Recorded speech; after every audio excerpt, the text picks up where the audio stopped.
So guys, for the first step, you want to make sure that Steam is fully closed. Now to do that, in the bottom right of your taskbar, you want to click on the arrow. And now you want to find Steam. You want to right click on it and then click on Exit Steam, which will now fully close Steam. And now once you've closed Steam, for the next step, you want to go to search and type in File Explorer. Click on it. And now once you're on this, on the left hand side, you want to click on this PC. Now you want to find where you have Steam installed on. For me, it's on my C drive. Then I'm going to go to Program Files x86. I'm now going to find the Steam folder. I'm going to double click on it.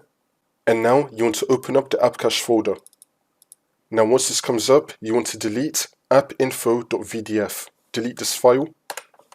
Now we can open up Steam again, so go to search and type in Steam. Click on it, which is now going to launch Steam again. And now once you're back on Steam, the problem should be fixed.